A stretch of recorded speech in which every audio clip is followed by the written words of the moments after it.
At Sierra, discover joyous deals on great gifts for everyone on your list. Like cozy slippers, ski gear, fishing poles, bikes, large kayaks, even larger canoes. Whew, which might lead to another discovery.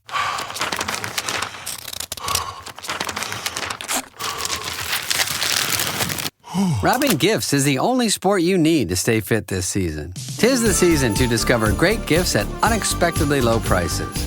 Sierra, let's get moving.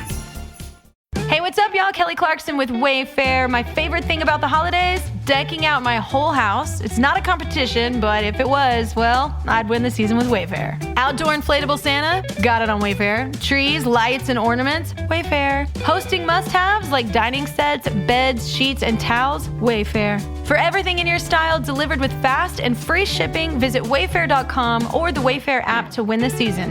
But again, it's not a competition. Wayfair, every style, every home. When your therapist won't take your calls anymore, there's always The Last Show with David Cooper.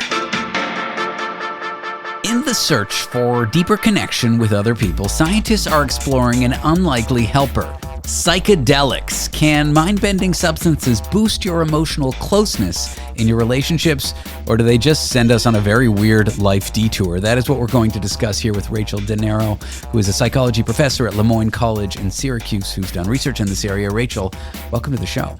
Thanks for having me. It's kind of a hot field. I suppose it has been for the last 5, 10, 15 years. Psychedelics in psychotherapy, in psychiatry, in medicine. What drew you to research this, first of all?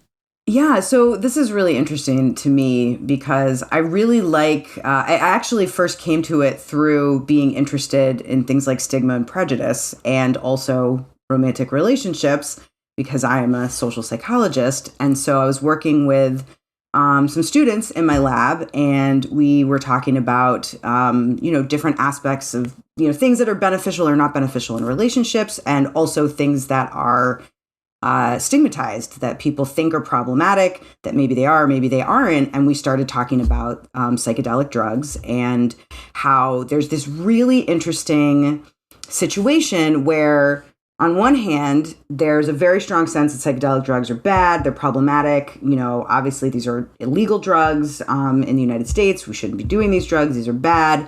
And so, that's one side. And on the other side, there's a lot of people who are recreationally using these drugs, especially psychoactive drugs like MDMA, ecstasy, which have it's not a psychedelic specifically, but has like psychedelic-like effects. And people are using them with the intention of building intimacy in their relationships. And then, of course, in the middle there, you've got these actual clinical trials which are happening, and there's been, interest in trying to expand the use of, drugs like psilocybin and MDMA, and even ketamine to use in psychiatric psychological settings where, they're going to potentially have some kind of benefit. And so, we thought one of the things that has to happen, a lot of times, you go into a field, you're really interested in it. And the first step is you got to figure out what have other people done so we can build on that. And I think what's so curious to me about your research is often we hear about it being used to treat PTSD, anxiety, depression. It's very like a disorder or getting help with something to do with just me, not helping me get emotionally close or connect with other people. That's what's so interesting here. Right. And that was kind of where we were like, wait a minute, if this is one of the main, this is what a lot of people just, conversationally are like, well, yeah, I use ecstasy for this purpose. But why are we talking about using these drugs to help my depression or my anxiety? What's out there looking at, is this actually helping with intimacy? Because that's the reason, at least on a recreational level, a lot of people are using it. And people care, people want their intimacy is tough. It's tough being in close, it's tough having relationships. Those things they're really hard. And, so that kind of got us to this point of like, we need to see what's out there. We need to see of all of these different studies that have been done, what's out there and what do we know?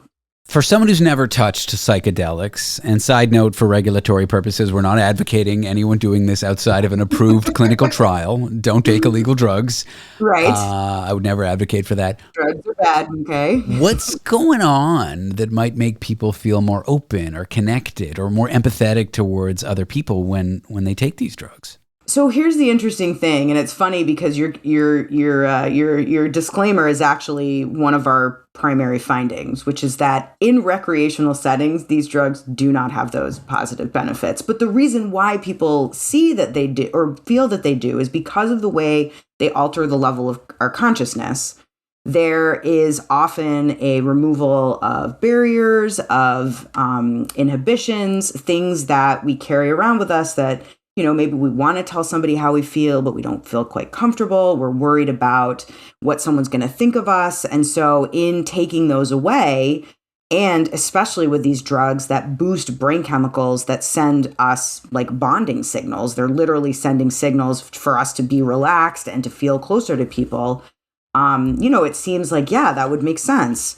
But while these drugs have those potential to have those effects, there's a huge question around the dose and the environment, because interestingly enough, overwhelmingly research finds in recreational settings, these drugs cause more relationship problems and anxiety when they're used in recreational settings, when people are taking them with their partners. I imagine like parties are chaotic and there's a lot of craziness, music going on, a lot of weird social things going on. It's hard to have a kind of a safe environment to express basic bonds with people in them.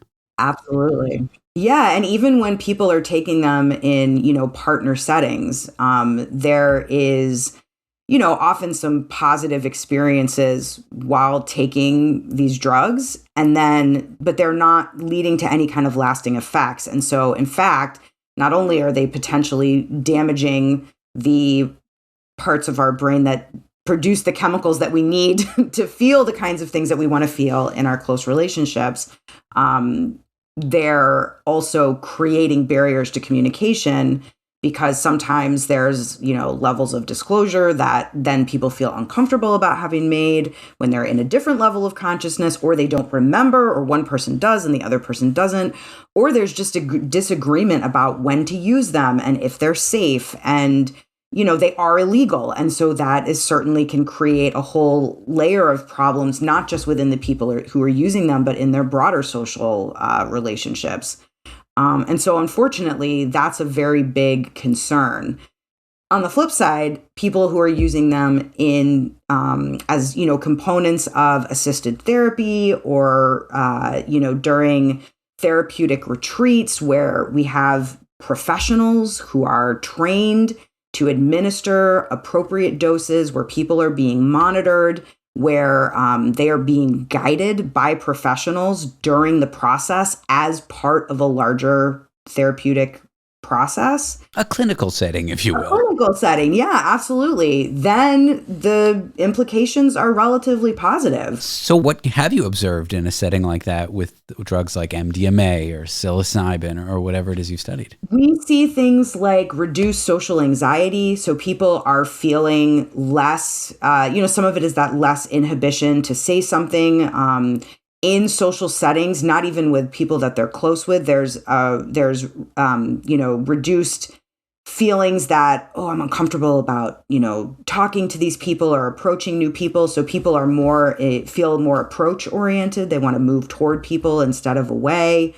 There's also increased feelings of love, increased feelings of closeness, increased feelings of connectedness to other people in these settings. And so, people feeling more comfortable having conversations, whether they're in therapy for a specific thing and they're using this as a way to talk about whatever that difficult issue is, or they're just looking to create a stronger emotional connection.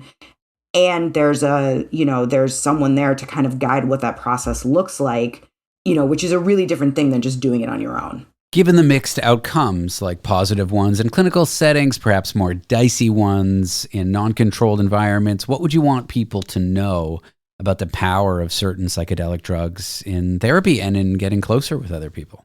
I think I'd want people to know that there are really two very different sides to this coin. One of which is that a lot of the reasons people are taking these drugs for recreationally are unfounded. These are not the benefits that you're going to get from using these drugs recreationally. So I think that's one big piece, because there's, an emerging amount of research showing that they're problematic.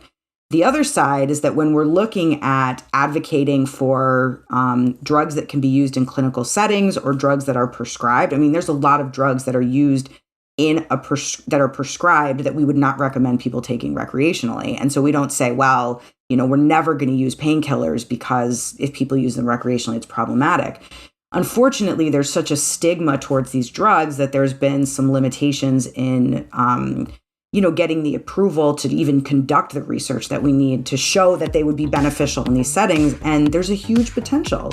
Well, Rachel Dinero is a psychology professor at Lemoyne College in Syracuse. Rachel, I've enjoyed this chat. Thanks for coming on the show. No problem. Thanks for having me.